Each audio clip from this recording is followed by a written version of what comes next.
The great palace of Lumerus rose like a silver mountain above the glowing plains, its towers shimmering beneath the soft light of 3 moons. It had stood for centuries as the center of rule for the Lemurian Empire, a realm known for its layered traditions and unyielding pride. Inside those walls, the alien queen named Rhaella had always appeared unshakable.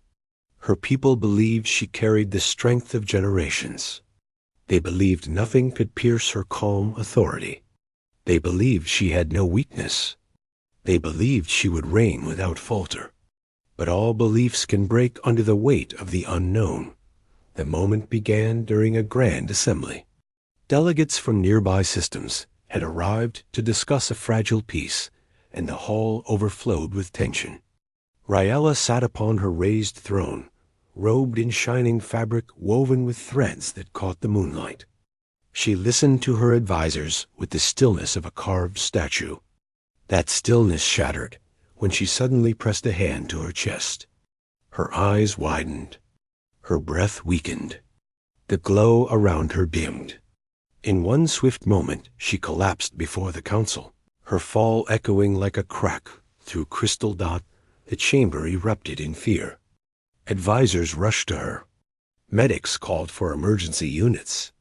Guards tried to control the chaos, but confusion ran wild. No one had ever imagined the queen could suffer such a collapse. The Lemurians had believed their monarch to be almost untouchable. They never prepared for this moment. They had no understanding of what could have caused it. Among the guards stood a young human named Reed.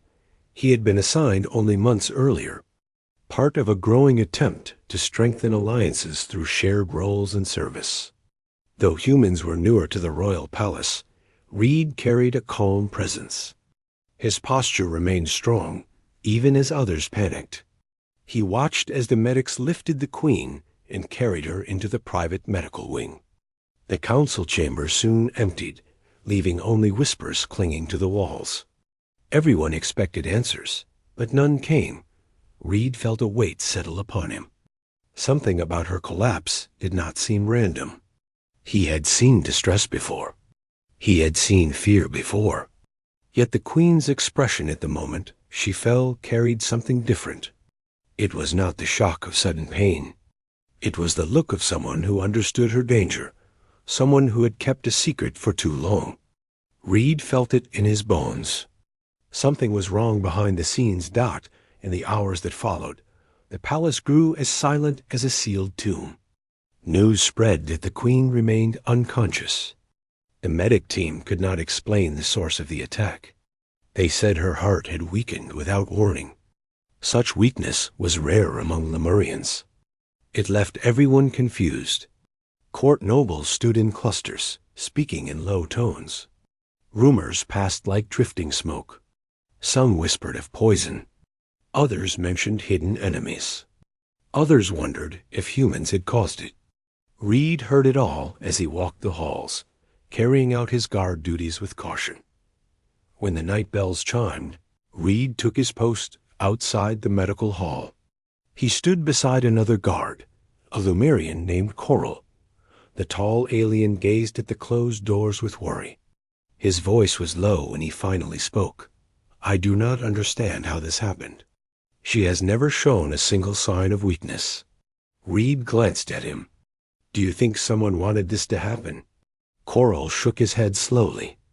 "I do not want to imagine that possibility. But our queen kept many matters hidden. She believed secrecy kept the empire stable." Reed looked back at the door. "Sometimes hiding something only makes it dangerous." Coral studied him with a curious expression. "Your people often say things like that. Humans have a strange way of seeing through layers." Reed offered a small nod. "Only because we learned that secrets can break a world." Another hour passed before a medic stepped out of the room. Her face showed exhaustion. She told them the queen remained alive but unresponsive. There were no changes in her condition. They simply had to wait. She then hurried away, leaving Reed alone with his thoughts. When the corridors emptied, Reed's mind drifted back to the moment the queen collapsed. Her hand had not simply fallen to her chest. It had reached for a pendant she wore beneath her robe. Reed remembered catching a glimpse of a faint glow from the hidden piece of jewelry. It had flickered like a dying flame. At the time, he thought it was a trick of the light. Now he wondered if it meant more. Reed had not been permitted inside the medical chamber. But he knew the Queen's private quarters held many items that only she touched. If the cause of her collapse was connected to something she carried, the answer might lie there. He also understood that he could not openly explore her rooms without permission.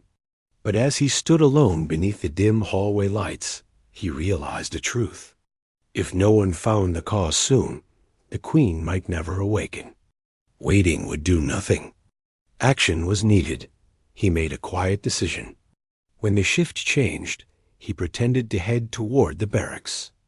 Instead, he slipped into one of the service corridors that led deeper into the palace. His steps stayed soft. His mind stayed sharp. He knew the layouts well. Humans were often given patrol routes near the more complex chambers because of their flexible thinking. That familiarity served him now that he reached the royal wing without being seen. The large doors to the Queen's quarters loomed before him. They recognized his clearance level since humans were included in the security system. The panels slid open silently. Reed stepped in and felt the weight of importance settle on him. Her room looked like a shrine of silver and soft violet light. Tapestries hung along the curved walls. A large circular window overlooked the plains where the moonlight shimmered like scattered stars. The air smelled faintly of crystal flora. Everything carried a calm elegance that mirrored the Queen herself. Reed moved slowly through the space. He did not touch anything unless necessary. He examined her desk, shelves, and storage chests. Most items were ceremonial or related to her duties. Nothing appeared unusual. But when he looked toward the grand bed, something caught his eye. A faint shimmer glowed beneath one of the pillows. Almost hidden by the fabric dot, he approached with caution.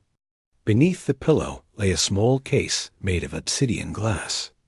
Its surface showed faint traces of energy that pulsed in steady intervals. Reed carefully opened it. Inside was the pendant he had noticed earlier, except now the glow had almost faded. Its core flickered weakly, as if on the edge of failure. The pendant held a small stone embedded in its center. He did not recognize the material, but its pulse felt unnatural. Reed held it close, watching the faint rhythmic dimming. It reminded him of a heartbeat. Then he noticed something more alarming. The stone emitted a faint vibration that surged at inconsistent intervals. It was not a simple decoration. It was some kind of energy device. Reed examined the inside of the case and found a folded piece of parchment. The Lumerian writing was clear. He read the words carefully. It explained the pendant was a stabilizer, an ancient relic tied to the Queen's lineage, meant to regulate a rare medical condition that affected only rulers born under certain cosmic alignments. The relic was not magical. It was technological, powered by an energy core that needed renewal every few years. Only the monarch knew of it. Only the monarch bore the burden of maintaining it. If it weakened, the heart of its bearer would weaken as well. Reed inhaled sharply as the truth struck him. The Queen had not suffered a random attack. Her stabilizer was failing. She had hidden her condition for years to preserve the Empire's confidence. No one knew the secret. No medic, no advisor, no council member. No one except her. Reed knew the device needed an energy renewal. He read the final lines on the parchment. The stone required exposure to pure star core light, an energy extracted from crystal reactors located in the deep chamber beneath the palace. Only a royal guardian could enter that chamber. But humans had recently been added to that role. Reed realized he was one of the few who could access it. He closed the case and hurried toward the door. The pendant flickered again, weaker than before. The Queen did not have much time.